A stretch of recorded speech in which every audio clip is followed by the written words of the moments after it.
know we already started talking a little bit about it, Senator, but we'll just kind of start out. Obviously, you got some unexpected, I guess fame is the right word, after your tweets on Sunday night. What brought you over the edge, and what's the reason that you set this up?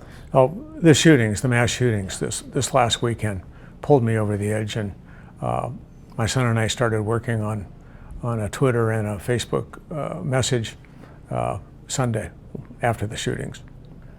How long has this kind of been pestering you? How long have you kind of been bothered by maybe the GOP's response to some of this white supremacy type talk? Well, I've been unhappy with the GOP for some time. The GOP, I think, has lost its mooring, and actually Donald Trump has hijacked the Republican Party as far as I'm concerned. You know, we used to be the party that found some fiscal sanity, and this latest budget agreement we had, you know, we're going to be adding $1 trillion of debt to the national debt every year. Secondly, national security, Dan Coates and that issue, whereas Russia is an existential threat. So I'm concerned about the national security as well. And I'm also concerned about the environment. The Republican Party doesn't have much interest in the environmental issues as well. Sure. Yeah, I know I follow you on Facebook, and I've seen you speak up on those climate issues in the past. Do you blame anyone in particular? I'll point to the president as kind of the person that really started this, or are there other factors as well? Well, initially you'd have to blame the president for his hateful speech. I'm not sure you can call him a national issue, but you know, you'd have to say that his speech has fomented or created an environment where some of these hateful issues kind of occur. And my real issue is with some of the Republican office holders, if not all, where they don't at least you know, go after the president and try to get him to call issue with the president. Mm-hmm. So you called these people out as, in your own words, you're an obscure state senator. Why do you think this got so much attention, and why you've been on kind of a national and local media circuit of late? Well, obviously, you know, the message resonated with a certain bunch of people in the country. And I think the message was just very poignant, and it obviously did well. Yeah, I get you. As you know, as we've talked about a little bit already, the Nebraska Republican Party told you to leave the party. Whether you go to an independent or Democrat, I don't think they care. You said no. What's the reason that you don't want to leave the party? No, I think I can be a better platform for some of my views as a Republican. No, I've been encouraged to become an independent, or I don't think I can become a Democrat because I've got issues with the Democrat Party as well.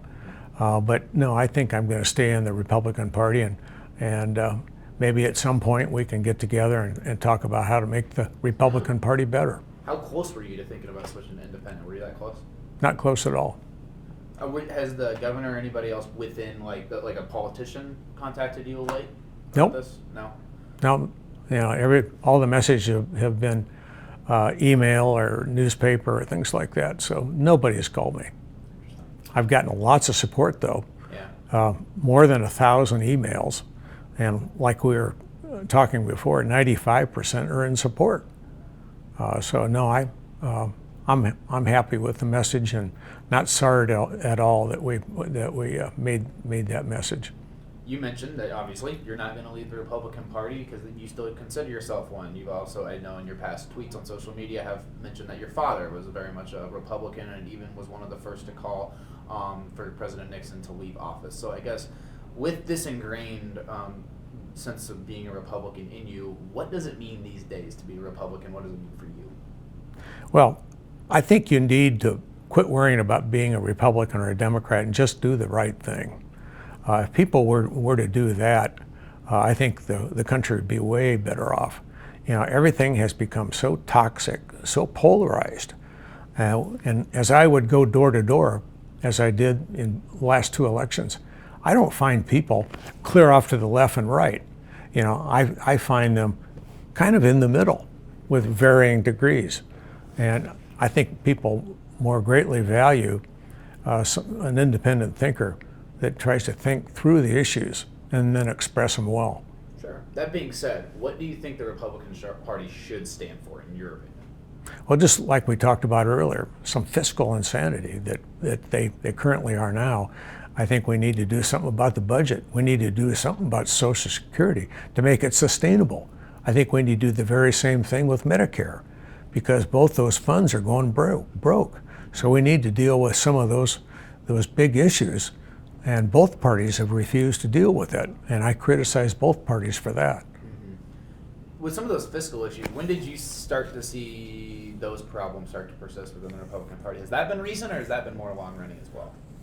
I'd say that's more long-running as well, but particularly after the election of Donald Trump, the Republican Party just eliminated any pretense of budget control issues or devices or desire to create a balanced budget. And to some extent, obviously, you have some Republicans mad at you right now, upset. Certainly, maybe some that are going to even be working with you in the legislature certainly may not agree with what you sent out, what you're saying today. Is it going to be any more difficult to work with the governor, to work with some state senators when you head back next January? Possible, but it's a pretty close body, only 49 of us, so we usually get along pretty well. Even Ernie Chambers, we try to get along with him, so we try to accommodate people pretty well. So I hope that's not the case. I don't know about the governor, whether he's going to be easier to work with, although he really doesn't, as I mentioned before, get that close with senators during the session. He works through his staff and PRO, that's the policy office. So he works through those folks rather than deal directly with senators. I getcha. Has there been any thoughts into trying to give yourself a national platform in terms of maybe running for Congress or Senate or anything of that at any point? Yeah, I think I'm probably a little too old, and having a father that served in Congress, I know what a tough job that is. You're on an airplane every weekend, always raising money. I don't think that's something I want to attempt. So it just doesn't appeal to you at this point? Not at all. I get you. I did want to ask you, did any of this, and full disclosure, I'm going to talk with the Republican Party chairman, Brian Hamilton, in a little bit on the phone. And I'm going to ask him this as well. One thing that came out in terms of the white supremacists and with the Republican Party in March was that there was a pretty much white supremacist working for Governor Ricketts during his re-election campaign with the party. Does that factor into some of your thinking that they even let this person that had these pretty despicable views work with them for so long? No, I would probably point to Charlottesville. Okay. And going back to 2017 when that occurred. And that's when Donald Trump made the false equivalency between the white supremacists and that legitimate group of protesters. And so there has always been a wink and a nod for that group. And I think it's time for Republicans, Don Bacon, our senators, to call out that group and move in some direction to eliminate them, because they're a real risk. Why didn't you speak up at that time when Charlottesville happened? I thought that was a one-off situation. So, but it's just continued, and I think the culmination of the desire that I made to make a comment was after this mass shootings that we saw last weekend. I suppose a cynical person might say maybe you didn't comment then because you had an election coming up in 2018. Did that factor in at all? No, I think if you look at my record, I haven't been too concerned about any of that. The governor's, the first three bills that came up in 2015 after I got elected, the death penalty vote, the gas tax vote, and the DACA vote, I voted to override the governor in each case. Mm-hmm. So I've been kind of taking an independent course clear through. And along those same lines, I was actually going to ask you about that a little bit. You voted for those bills. In the past, you have been certainly not as pro-life as some state senators. I don't know exactly where you stand on that end, but I know you didn't. You were the only Republican not to vote for the pro-life bill that was in this last session. I know you've been very outspoken on climate change, as you mentioned, medicinal marijuana, Medicaid expansion. Most of those issues are more Democratic issues than Republican. So some might say you're not really a Republican, Senator McCollister. How would you respond? I'm in a nonpartisan legislature, and so I feel like I can vote my conscience rather than worry about any kind of party loyalty thing. I'm about done with you. I'm curious, with the legislature, though, obviously it's nonpartisan, only one in the country that is the case. Do you think, I mean, with the state GOP calling you out, telling you to leave, that there's a little too much influence with the party structure right now? On I both do. sides? Yeah, and the governor has influence with 4 or 5 or 6 senators. And that's unfortunate because here a person goes door to door, knocks on thousands of doors, and then comes down and loses his independence, and that's regrettable.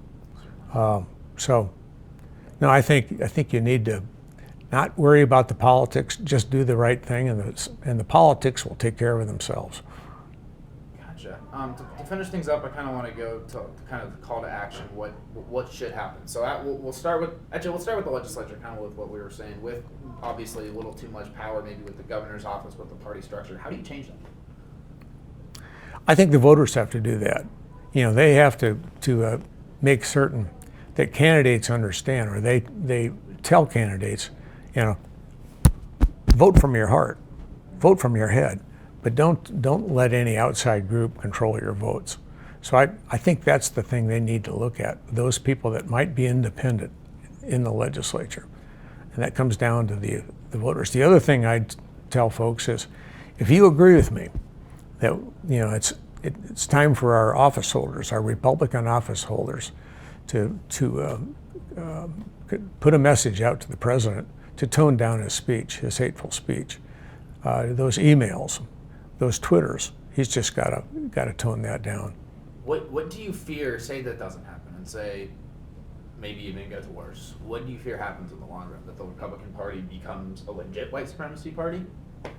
I don't think that, but parties, both Democrat, Republican, are always changing, and you look at what happened to the Republican Party after the Obama election, the first one in '08.